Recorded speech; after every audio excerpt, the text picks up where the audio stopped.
বইটাকে তো অনেকে বাতিল করার জন্য কিন্তু উঠে পড়ে লেগেছেন আপনারা। এই বই বাতিল করলে কি সবকিছু সমাধান হবে?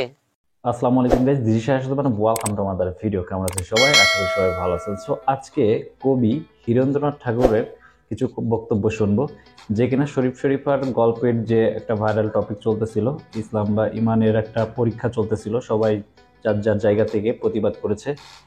কিন্তু হীরেন্দ্রনাথ ঠাকুর এই বিষয় নিয়ে দ্বিমত পোষণ করেছেন।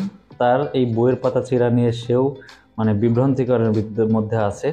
তিনি এই বইয়ের পাতা ছিঁড়ার বিপক্ষে উনি কিছু বক্তব্য দিয়েছেন, সেইগুলো আজকে আমরা শুনবো। এরপরে আপনাদের ব্যক্তিগত মতামত আপনি কমেন্ট বক্সে লিখে দিবেন। হিরো আলমের এই বই বাতিল করলে কি সবকিছু সমাধান হবে? হবে না। না। আপনারা দেখেন, আমাদের প্রতিটা লোকের হাতে একটা করে মোবাইল। হ্যাঁ, কি যুক্তি দিতেছে একটু শুনেন। একটা লোক কিভাবে মনে করেন চুরি করবে, হ্যাঁ হ্যাঁ কি হারে পরকিয়া করবে, হ্যাঁ হ্যাঁ কি হারে মিলামেশা করবে, হ্যাঁ সবকিছু মোবাইলের মধ্যে পাওয়া যায়। আচ্ছা। আর বইয়ের 2 পাতাত লেখা আছে, এটা নিয়ে আপনারা মহাভারত হয়ে গেছে। হ্যাঁ, তাই প্রতিটা ছেলে মেয়ে কিন্তু মোবাইলে কিন্তু সবকিছু দেখতে পারতেছে। কিন্তু কথা হইতেছে ক্লাস 7 এর বইয়ের কথা বলা হয়। সেখানে বাচ্চারাই মূলত এই করে, অথচ তাদের সমস্যা কি ছেড়ে তুলে ধরতেছে।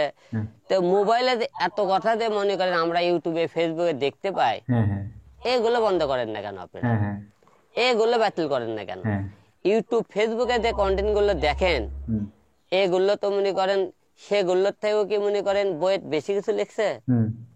লেখেনি।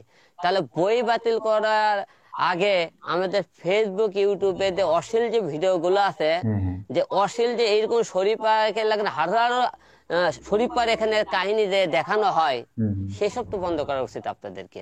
আপনারা এসব দিয়ে কথাবার্তা বলেন না কেন? তাহলে শুধু বই খালি বন্ধ করলেই হবে না, বই খালি বাতিল করলেই হবে না। ফেসবুক ইউটিউব থেকে এরকম অদর্শ যে অশ্লীল যে ভিডিও বানায়, তারপরে অনেক মনে করেন কথাবার্তা বলে, অনেক কিছু বুঝাই আপনারা অভিনয়ের মাধ্যমে, এগুলোও তো বন্ধ করতে হবে। আপনারা এগুলোর দিকে নজর দেন না কেন? এবার আসি, মানুষ বলে অল্প বিদ্যা ভয়ঙ্কর, আরো কিছু বলেছে, আমি অতটা সামনে গেলাম না কারণ মিজাজটা খারাপ হয়ে যাইতেছিল ওনার কথাবার্তা শুনে। মানুষ বলে না অল্প বিদ্যা ভয়ঙ্কর, উনি যে কথাগুলো বলছে এখানে অশ্লীল ভিডিও বা অশ্লীল কথাবার্তা এইগুলা প্রতিবাদ করে না কেন?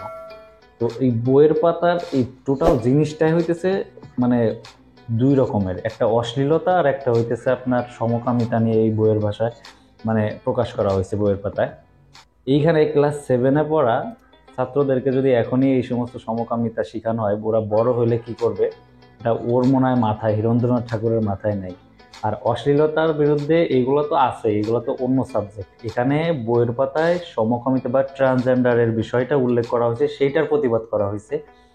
কিন্তু আমাদের হীরেন্দ্রনাথ ঠাকুর উনি ওই অশ্লীলতার কথা বলতে, অশ্লীলতার কথায় যদি বলতে যাই আমাদের হীরেন্দ্রনাথ ঠাকুর, প্রথমেই বলবো এই পোলাটা এমন কোনো বিষয় নাই যে সেইটার ভিতর নাক গলায় না। বুঝে হোক না বুঝে হোক, মানুষ তো বুঝে যদি কোনো কিছুর ভিতর নাক গলায় বা কথাবার্তা বলে সেটা মেনে নেওয়া যায়।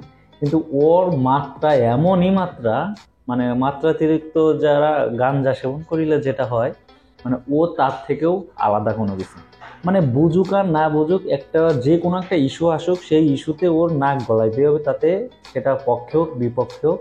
এটা ও নিজেও যে সমস্ত অশ্লীলতা ভিডিও বানায়, তা তো আমরা ফানি হিসাবে নেই, আমরা তেমন একটা কথা বলি না, তারপরও যতটুকু প্রতিবাদ করার প্রতিবাদ করি। তো যাই হোক, আমার বেশি কথা বলার নাই, ওর সম্পর্কে বলতে গেলে নিজের প্রেস্টিজও লাগতেছে। আপনাদের মতামতগুলা কমেন্ট বক্সে জানাই দিন, তাহলেই আমি খুশি হব। ওর ব্যাপারে আমার আর কিছু বলার নাই। তো আপনারা সবাই এই ভিডিওটা লাইক কমেন্ট করবেন, আর হইতেছে পেজটা ফলো দিয়ে রাখেন। তো ধন্যবাদ সবাইকে, আসসালামু আলাইকুম।